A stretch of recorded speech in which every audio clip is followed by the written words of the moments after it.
I note the absence of a quorum. The clerk will call the roll. Mr. Alexander.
In the Senate, in a quorum call now, they're working on a 6-month stopgap measure to fund the government through September. Current funding runs out next Wednesday. They're going to try to get a measure passed with a continuing resolution, or CR, which already passed the House, but it's hit some roadblocks in the Senate. As ABC reports, the Senate bill keeps the same spending levels as the House bill, but it adds appropriations for 3 agencies: Homeland Security and Commerce, Agriculture, and Justice and Science. And while the Senate's in a quorum call, we'll take a look at a discussion about immigration from today's Washington Journal.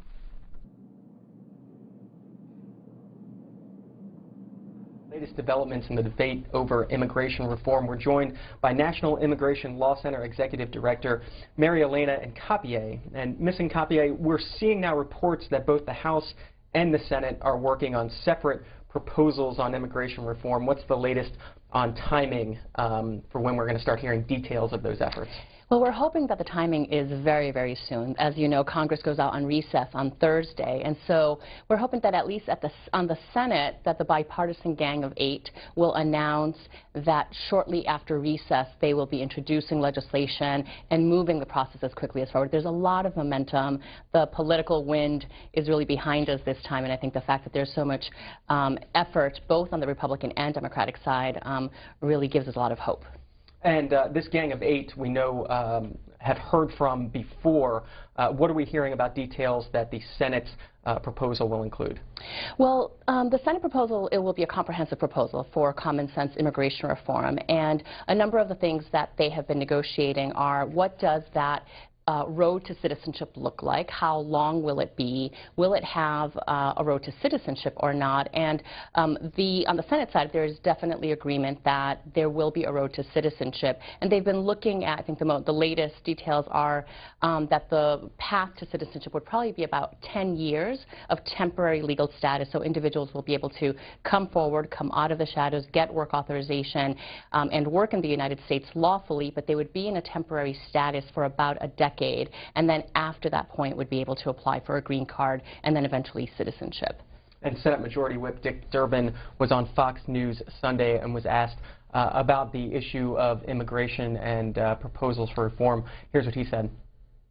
But I feel good about it. There's a feeling in that room that we have a responsibility to this nation after 25 years to write an immigration law that we can live with for generations to come. What's the biggest problem? Well, there are several problems. We're dealing with border enforcement, which is very important on the Republican side of the table. We're dealing with the question of the 11 million people paying their taxes, having a path to legalization, and then ultimately to citizenship. Tough issues, but we're coming together, and I think we can do it. I have a positive feeling. And Dick Durbin seems very optimistic there. Talk about some of the roadblocks that he was talking about. So the roadblocks to citizenship could be many. We are hoping that the road to citizenship is as broad and inclusive as possible. Otherwise, the actual immigration reform just will not work. Among the roadblocks is, for example, will there be, or how will the metrics be defined in terms of border security? Already the administration has spent over $17 billion just in last fiscal year alone on border and interior enforcement. That's more than all federal law enforcement agencies combined. So one of the questions is, how will we define when the border is secure, because that's one of the requirements that the Republicans have put on the table before people can actually then get in the back of the line, quote unquote, and onto that path to citizenship. And we're taking your calls in this segment. The Democrat, Independent, Republican lines all open. Give us a call. Democrats can call at 202-585-3880. Republicans 202-585-3881. Independents 202-585-3882. We will take your questions on the proposals, comments about immigration reform and its chances for passage. What is the National Immigration Law Center where you work? So I'm the executive director of the National Immigration Law Center. We're a legal advocacy organization. Our mission is to defend and advance the rights and opportunities of low-income immigrants. And so we really look at it, for example, I myself am an immigrant from Colombia. My family came when I was 3, and education is a critical pathway out of poverty. And so we look at access to education. workers' rights issues, access to citizenship, for example, whether it's part of the DREAM Act, which we helped to draft back in 2001 and have been leading the legislative campaign on that. We're looking to reform our immigration laws so that they benefit all Americans. And what are the issues that low-income immigrants face that are different from high-income immigrants? Why focus on them at your organization? So the main reason is that there are many economic barriers to prospering in the United States and to being able to achieve that American dream. And definitely one piece of that is access to education. And so whether you're going to elementary school or high school in Alabama, for example, we had a couple of years ago HB 56, which requires school administrators to verify the immigration status of children and their parents, which serves as a chilling effect for parents who are afraid to send their children to school. And we know that education is such a central component of ensuring that we have a competitive and well-educated workforce. Maverick writes in on Twitter with a question for you. How will visa and visa status be addressed in immigration reform? So that's a great question, Maverick.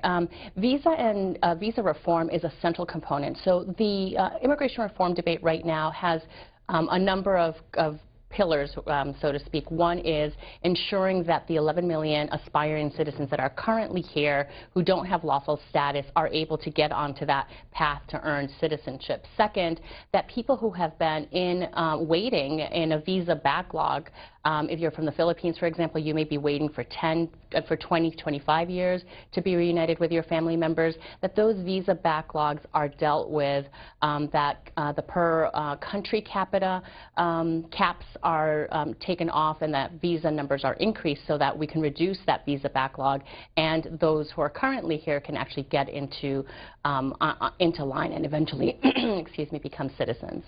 Front page story in the USA Today this morning, an immigration food fight. Farm visas are the low-hanging fruit of any new effort.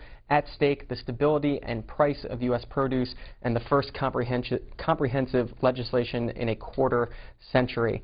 How tough of a roadblock is the visa issue going to be, or how tough of a hurdle is it to overcome?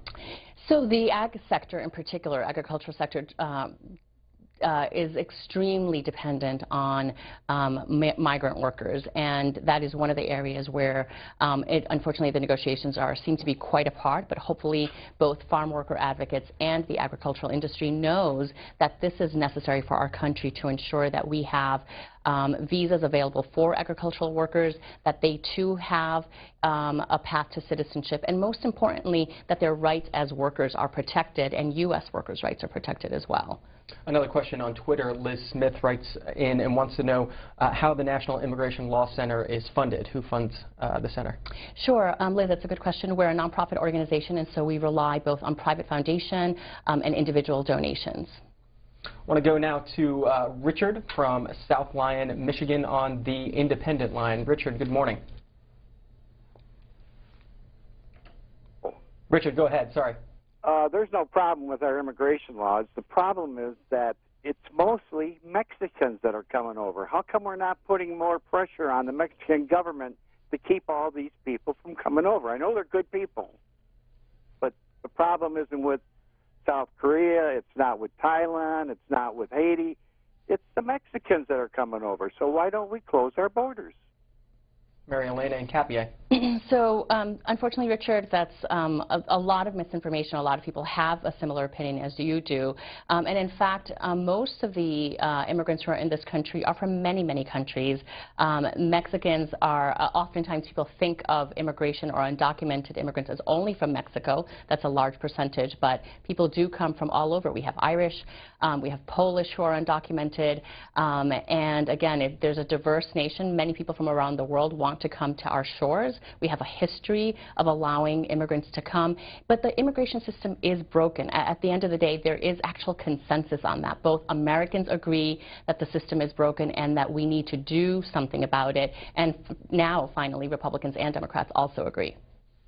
Iron Patriot writes in on Twitter, do we have any numbers on how much recent legal and illegal immigrants cost us in benefits? So there are actually a number of reports that are underway right now. There aren't any very recent, but the reports that and studies have been done over the years definitely show that there's a net benefit to the country, both in terms of immigrant contributions to society and culture, et cetera, but also that immigrants who are here unlawfully actually pay sales taxes, property taxes.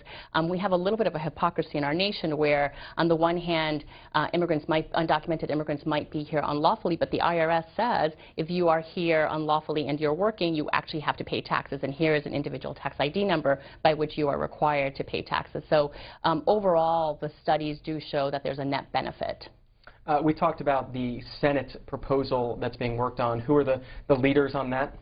So on the Democratic side, it is Senator Durbin, Senator Schumer, Senator Menendez, and on the Republican side, it's Senator McCain, Senator Graham, and Senator Rubio.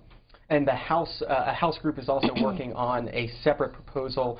Here's a story from the Washington Post about that lays out who's in that group. It includes, the Post states, members that span the ideological spectrum. Republicans include Paul Labrador, Sam Johnson of Texas, Mario Diaz-Balart of Florida, and John Carter of Texas. The group's Democrats are Gutierrez, Xavier Becerra, Zoe Lofgren of California, and John Yarmouth of Kentucky. Give us a little insight into what we've heard about that proposal. So it's very promising that, again, on the House side, there's been bipartisan conversations. This group has actually been meeting, most of the members have been meeting for the last 4 years in secret, and so it's only been in the last month and a half or two that it's become public that they are actually very close to reaching an agreement. Similarly, on the House side, they're looking at possibly a path to citizenship, although they're a little bit farther apart on that. Family reunification being a central component as well. Looking at visas both for low-skilled workers and high-skilled workers. And then what's both the House and the Senate are looking at, which is the employment verification system to hold employers accountable when they hire undocumented workers. And that proposal in the House, obviously, Speaker John Boehner will have a say in that proposal when it does come up. This from the caucus column from the New York Times. Mr. Boehner has repeatedly said that he is planning to wait for the Senate to move on an immigration overhaul before the House, where the issue is expected to be a tougher sell, takes up the topic. But he said that he thinks his own bipartisan group could offer him some help in getting immigration legislation through the House. Mr. Boehner said, my goal is to address the issue, how we address it, what the process looks like. There are absolutely no decisions on that, but I do believe it's important that we deal with this in a bipartisan way, and I'm going to do everything I can to continue to promote that. Yes, I think the great thing is that Boehner has said he is behind this. He wants a deal to be reached. I think on the House side, it's less clear whether a comprehensive bill will be agreed to or whether the House members in this particular gang on the House side will be able to reach agreements on individual smaller bills that then could get conferenced with a Senate bill that passes. Diane is next from DeSoto, Kansas, on the Republican line. Good morning, Diane. Good morning. Thank you for taking my call. I think that one of the major concerns of people right now is that with 11 million or more people applying, through the program to become citizens, is that our country is already in a fiscal crisis with our entitlement programs. And with this large number of people coming on to our programs, we simply can't afford it in terms of food stamps, housing vouchers, Medicaid. I have read more than once that 60% of new immigrants go on benefits. And where's the money going to come from? For example, Obamacare. Right now, it's a very expensive program. How are we going to fund this without further making our fiscal situation worse? So, Diane, again, there's so much misinformation about the immigration system and immigrant use of public benefits. In fact, currently under law, immigrants who are undocumented are not eligible for any of the federal public benefits that you mentioned, like food stamps or any of that, nor will they be under the proposed legislation. Both the Senate bipartisan framework that has been released, as well as the White House draft legislation that was leaked some weeks ago, say that any of these newly legalized immigrants will not be eligible for federal public benefits. And in fact, today, when somebody gets a green card, they're not eligible for these benefits for the first 5 years. Overall, though, the issue that you raise about the country's economic woes are absolutely true. There's so much pain and suffering that every American is going through. And so one of the benefits of immigration is actually that over time, immigrants will be creating jobs. The percentages of entrepreneurs among the immigrant community is very high. And again, we believe that over time, the economic benefits will be greater for the country. And this subject of food stamps, affordable health care, an issue you've written about for Huffington Post Politics, the headline, A Roadmap for Healthy Citizenship. If viewers want to read more of your thoughts on that, it's from the February 7th. It was posted on February 7th at Huffington Post Politics. Nick's next from Jacksonville, Florida on the Democratic line. Good morning, Nick. Good morning. I have a comment and then a question. Go for it. Okay. I think the damage has already been done to this country, so it doesn't matter what type of reform we have in the future. Just look back to 86 or 89 when we had the last amnesty. But my question is, I heard Representative Gutierrez, I think it is, or Gutierrez, say that if you are here illegally, you are breaking a misdemeanor. There's only a misdemeanor on the books. Is this correct, or is it a felony? Thank you. So, Nick, that's a great question. Actually, if you are here unlawfully, it's actually a civil violation. It's neither a misdemeanor or a felony. And so that's one of the major misconceptions about immigration law, which is one of the reasons why when people are deported under our legal system, it's considered a civil penalty rather than a kind of the equivalent of going to prison or anything like that. And the Supreme Court today is going to be hearing some oral arguments on a controversial Arizona voter ID law. And this is a case that you guys have talked about, have done some work on. Talk about your stance on this law. Sure. So the Prop 200 case is the case that's going before. It's Arizona Proposition 200, which passed back by the voters in 2004. And the National Immigration Law Center actually is not part of the lawsuit, but we definitely have been working closely with many of the civil rights organizations that have sued. This particular case is actually has been brought by Native American tribes. And the reason for that, this is Arizona once again being an outlier in the name supposedly of trying to deny undocumented immigrants from registering to vote, which is a non-issue because most undocumented immigrants would not dare register to vote. They're afraid to even call the police to report a crime. But here in Arizona, what's happened is that since 2004, when this law went into effect, over 30,000 citizens have been denied the ability to register to vote or to show when they were at the polls were not allowed to vote. And so that is what the lawsuit is about. It's whether the state of Arizona can have different requirements than the National Voter Registration Act. An important issue for illegal immigrants. We actually want to hear from them today, this morning, during this segment.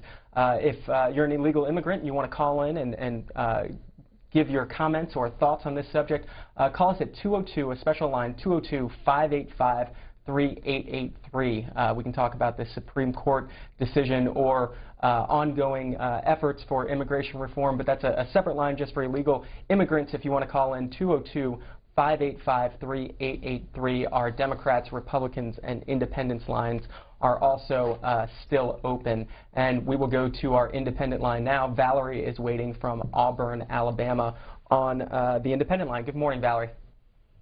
Yes, good morning. This is kind of a broad, sweeping two questions that I have, and I hope someone on your panel can, and I would like to see more and more Americans asking themselves these two important questions. I think gets to the heart of what we're facing as a country. One, what's the role and responsibility of an effective government to its people, legal or otherwise, and how do we create wealth when we have government bureaucrats usurping it? How can you claim to be for jobs and job creations when you usurp from those individuals that create those jobs. I know it's kind of Valerie, difficult, is the immigration debate playing into your concerns on that? Well, why would it not? Okay. Think about the questions. Thank you. Mary Elena and Capier, if you want to take that.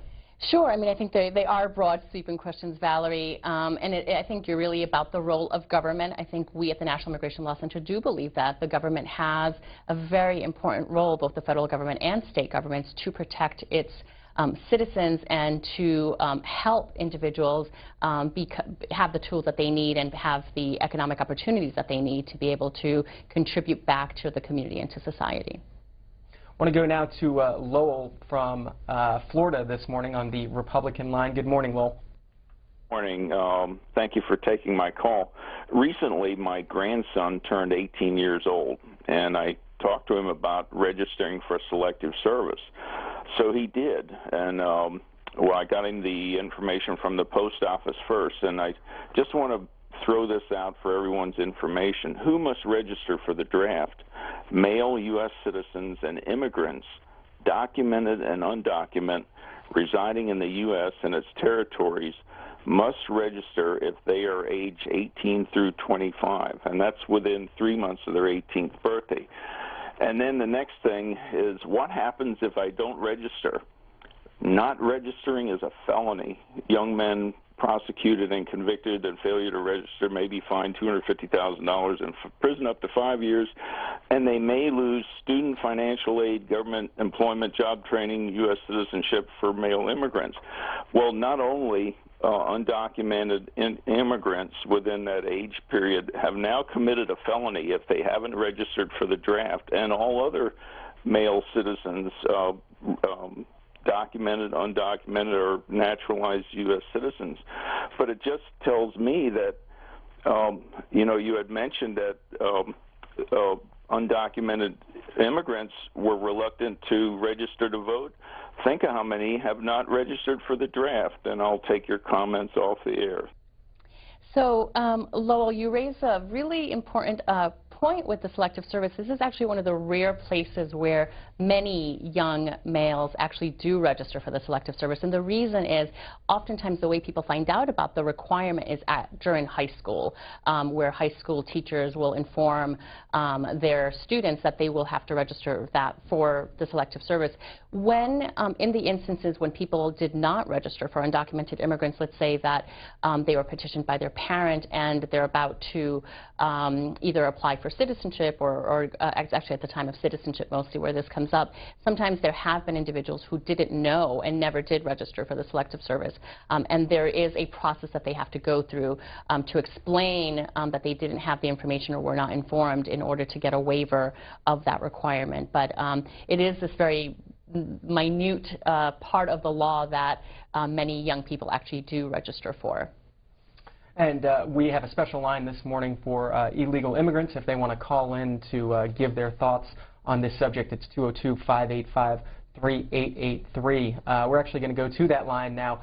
Martin is in Maryland. Martin, thanks for calling in this morning. Good morning. How are you today? Good. Go ahead. Yes. My name is Martin, and I've been here in the U.S. for the last 15 years.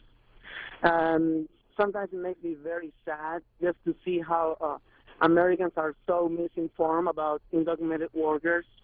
Since I came to the U.S., one of the first things I did was to get my PIN number from the IRS, and I have been paying taxes for the last 15 years that I've been here. I got 2 children, which are Americans. They born here. But because I don't have a Social Security, I do not get benefits for them. So basically, there are 2 little American lives depending on mommy and daddy. We have to pay for everything. We have our own health insurance. I pay it out of my pocket. We don't get any benefits whatsoever. Plus, actually, I don't like to use them. Even if I were able to get them, it's just for the fact that I don't like to be a public weight for the country. I like to make my contributions. I pay Social Security, I pay Medicare, money that I never going to see in my pocket in the future. And Martin, are you following this this debate on Capitol Hill on immigration proposals, and what recommendations would you give for those proposals? Well, definitely it will be an issue that there's people here who've been here only like 4 years or 2 years, maybe 1 year, who are going to become able to get a benefit out of this new reform. And it will be sad to see that people, they just come across the border and, you know, get, let's get papers, right? And people who try to, you know, I did broke the law because I stay over my visa, but I did came legally. You know, there's people even with more times than me, people that have been here for 20 years. It will be a shame that they have to wait another 10 years before they can do it. They can even do anything. And the other thing is, people who have to learn English. I'm very lucky for the fact that I was able to learn English, no problem. But I know people who are here illegal, but they're like 50, 60 years old. What is it going to be with them? I mean, they're not going to have time to retire, that's for sure. They're paying their share. They are feeding Social Security, for example, for American folks. But they're not going to be able to learn English at 55, 60 years old.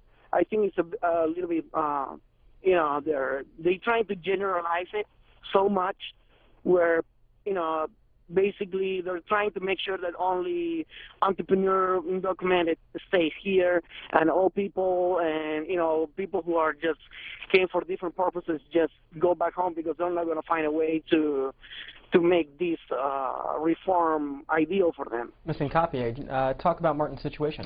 So Martin is very, very typical of many undocumented immigrants across the country. And I think, as he said, he has applied for the individual tax ID number, which the IRS requires undocumented immigrants that if you're working, you might be here unlawfully, but you're still required to pay taxes. And as he said, he's been paying for 15 years. Martin, one thing that I think it's important for you to know, though, is your U.S. citizen children, they are eligible for certain benefits because they are U.S. citizens. So although you are not, it is important for you to know that there are resources out there to support your children depending on what their needs are. Second, I think Martin also raises a really important question, John, which is what are the requirements that people will have to go through in order to apply for some kind of earned citizenship? Among the things that are being considered are definitely there will be a penalty, a pretty hefty penalty. Second, people will have to pay fees for the applications. The program will most likely have to be self-sustaining. Third, both the Senate and the House will be considering back taxes for individuals who maybe didn't pay any taxes. And then finally, a requirement that people speak English or a demonstrated ability to speak English. And that's one piece that's not known exactly yet in terms of what kind of, will people have to pass a test? Will people have to show that they're enrolled in school, et cetera? So that's, I think, one potential barrier for people, unlike Martin, who does speak English very well, but for some people who may not have access to adult education classes. Let's go to Katie now from Tokyo, Japan, joining us. Thanks for calling in from overseas, Katie. Your question for Ms. Nkapié. Well, you know, it was more of a comment, and I grew up in California, and I went to school in San Diego, and one thing that I noticed and have always noticed, and it puzzles me that Americans don't see this point, is that the reason that the Mexicans are coming over is because Americans are hiring them illegally. I would often be headed to class at 7 in the morning. The Mexicans would be on the side of the road waiting for the construction trucks or whatever trucks to come and pick them up and take them to the workplace. And oftentimes I would see them start running because the immigration trucks were on their way. So I never really quite understand why that point is not remembered. I think it's an excellent point, Katie. The reality is that most people who are here undocumented have probably been recruited and hired by an employer. And in fact, one of the central components of immigration reform, or the current debate, is that employers will be held accountable. The Obama administration has actually been enforcing the immigration laws, has been doing record number of I-9 audits, still doing some workplace audits. as well, and holding employers accountable more than any previous administration. The legislation, and again, in order for it to function, there have to be two components. One is people need to be brought out of the shadows and allowed to apply for earned citizenship. And secondly, employers need to be held accountable, particularly from labor law violations. If employers know that they can hire and exploit workers and get away with that, then they will continue to do so even after we have immigration reform. So labor law protection as a major component of enforcement of the laws is an extremely important deterrent to future unlawful immigration. Story from Politico earlier this month, immigration reform, Senate stuck on lower skilled workers. The real hang-up in the high-stakes immigration talks is how senators will satisfy big business and powerful labor unions over proposals to attract lower-skilled foreign workers into the country. They are trying to construct a new program that would allow businesses to hire lower-skilled workers once they demonstrate they cannot hire an American to fill an open job. Talk about this effort. So the issue of any future immigrants who come on employment-based visas is definitely one of the fault lines. The U.S. Chamber of Commerce and the AFL-CIO have been in negotiations. Unfortunately, it seems like they may have stalled in recent days. But both the chambers and the AFL and the unions know that there's so much political momentum behind immigration reform this year that they can't be what holds up immigration reform. And so we're hopeful that they will reach an agreement. One of the challenges is that given the unemployment rates that we have today, it's hard to make the argument from the business perspective that there aren't enough U.S. workers today to fill those jobs.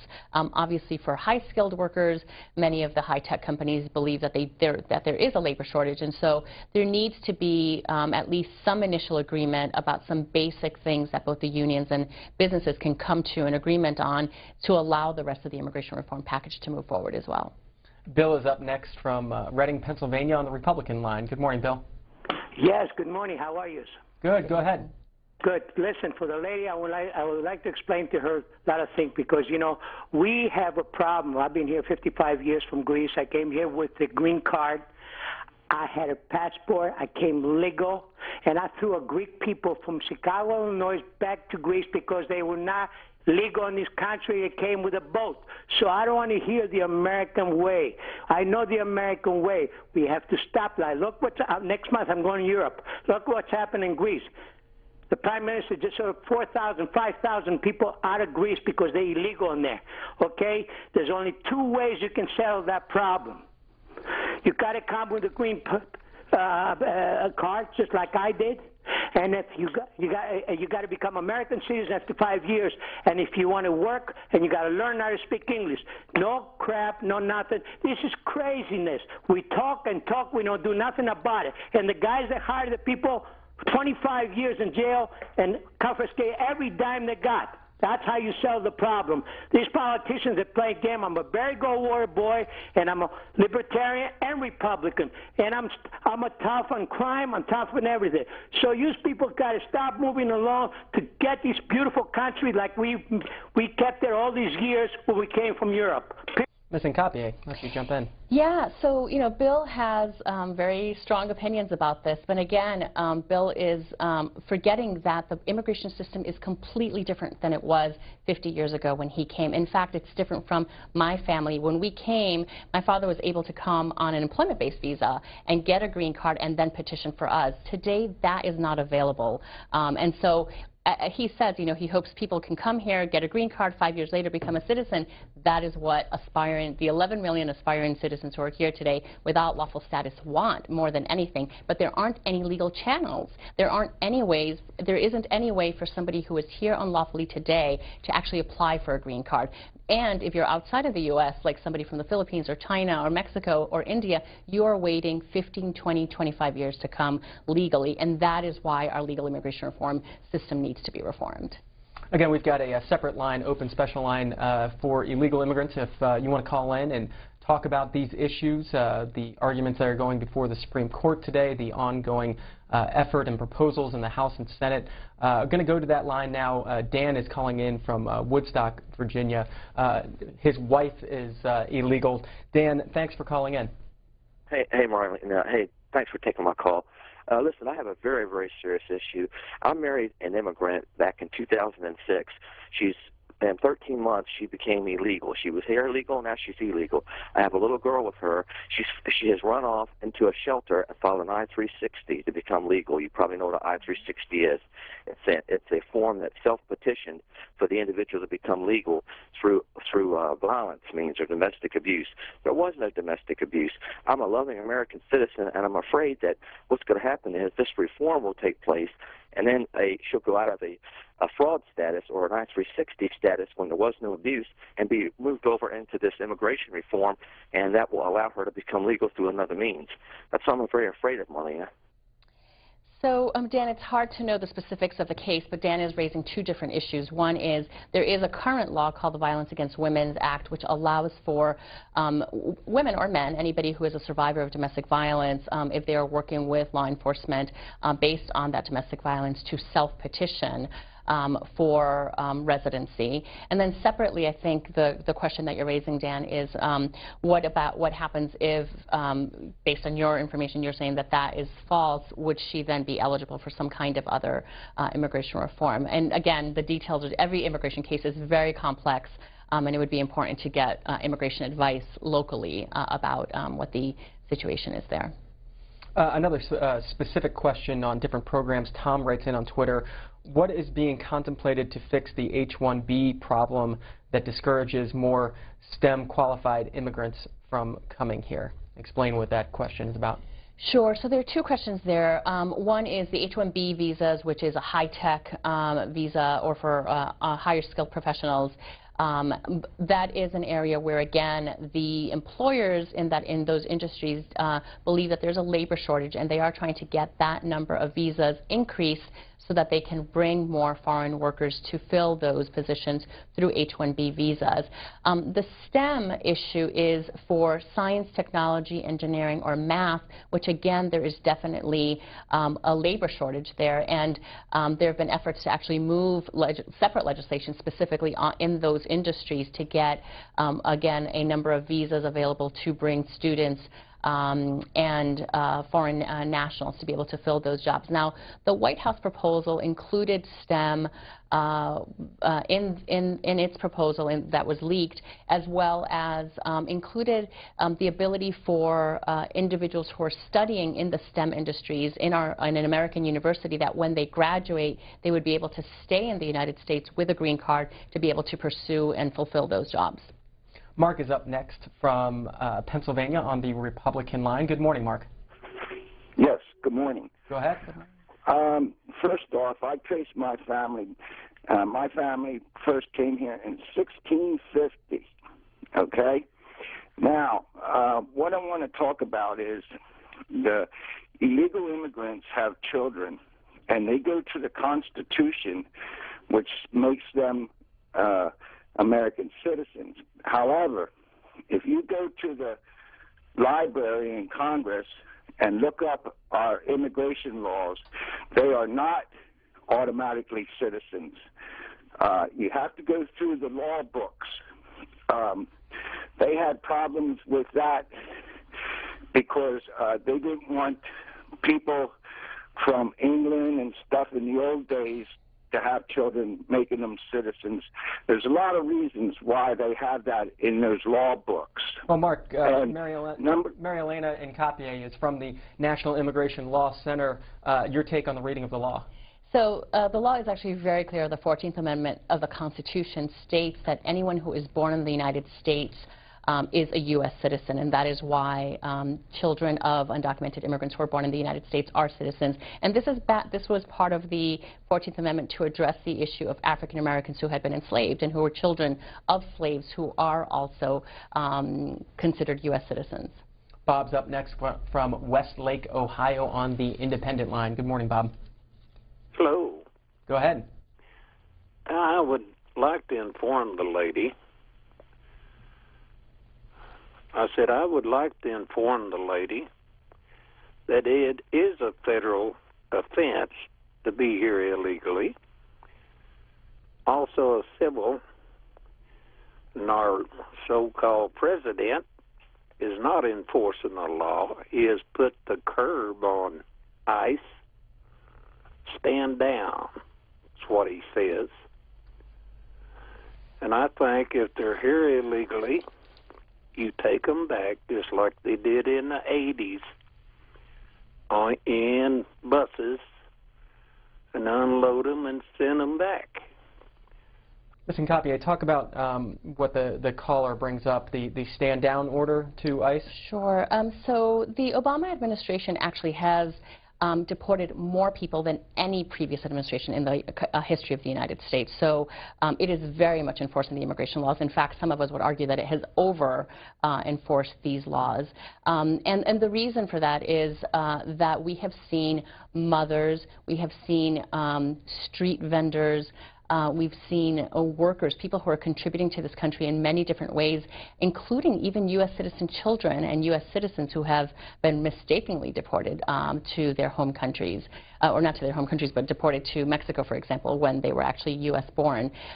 So the fact is that the administration has, in fact, been enforcing these laws. However, like any law enforcement agency, the Department of Homeland Security has a memo that says that because of limited resources, it is an exercise in its prosecutorial discretion, which says they are going to focus on certain types of immigrants for deportation rather than others. And then last June, in 2012, the Obama administration did send a directive to ICE agents saying that young immigrants who arrived in the United States before the age of 16 and meet certain criteria are considered low-level priority for deportation, and that is probably what the caller is referring to. Let's go to Thomas now from Clinton, Maryland on the Democratic line. Good morning, Thomas. Good morning. Can you hear me okay? Go ahead. Yeah, let us be clear about something here. The Republican Party right now is basically a Southern party. And, you know, being Afro-American, I know that their main focus is to bring labor to the United States, pay them nothing, and then send them back home. But the fact of the matter is that these people who have come here from Mexico contribute to our society. They contribute to our Social Security. They do pay taxes. And, I mean, we need immigrants in the United States to fund our different programs. The Hill Burden Act, which allows people to go to the hospital for care. If it wasn't for Obamacare, emergency rooms would be charging these people all kinds of money. And Obamacare sort of puts the rate down to a point where we can at least afford to take care of them. We have to realize that these people make a contribution to our society. And look at Europe. They have a lot of countries in Europe that don't want immigrants. Their people, their countries are dying. We need these people in this country to build this country up. Ms. Nkapi, I give you the last thought on this segment. So I think one of the points that the caller raises is critical. When we look at what's happening around the globe, when we look at the demographic shifts in our country, all of the economic studies show that this country is going to need more and more immigrants, particularly to take care of the baby boomers who are retiring, to take care of children, to fill the jobs of working age Americans. And so I'm very hopeful. We at the National Immigration Law Center are working closely with the administration as well as Republican and Democratic senators and representatives, and very hopeful that we will actually be able to enact common sense immigration reform to once and for all bring aspiring citizens out of the shadows and onto a path to earned citizenship. Mary Elena Nkapi is the Executive Director of the National Immigration Law Center. That's NILC.org. Thanks so much for joining us. Thank you, John.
The Senate's in today working on a 6-month stopgap measure to fund the government through September. Current funding runs out next Wednesday. And they're going to try to do that with a continuing resolution which already passed in the House but has hit some roadblocks in the Senate. And as ABC reports, the Senate bill keeps the same spending levels as the House bill, but it adds 3 appropriation measures, one for Homeland Security and Commerce, a second for Agriculture, and the third for Justice and Science. Majority Leader Harry Reid was on the floor earlier. He said he's hoping to finish work early enough in the week to resolve differences between the House and Senate versions of the bill and to avoid having to be in session on Passover or Easter. And off Capitol Hill, over at the National Press Club, earlier today, Republican National Committee Chairman Reince Priebus unveiled a report. It lists over 200 recommendations for reshaping the Republican Party. We'll take a look at some of what he had to say from earlier today. Report to tell me that we have to do a lot better job and do a lot more to make up ground in minority communities with women and young voters. Specifically for youth voters, the report outlines the need to promote forward-looking positive policy proposals. They write that more time must be spent communicating with young voters where they get their information. The report also highlights the real urgency of connecting with minority communities. By the year 2050, we'll be a majority-minority country. And in both 2008 and 2012, President Obama won a combined 80% of the votes of all minority groups. The RNC cannot and will not write off any demographic, community, or region of this country. So here are some actions that we're going to take. 1, establish senior-level advisory councils for Hispanic, African American, and Asian Americans that will serve as working groups to share best practices and have a constant dialogue in each community.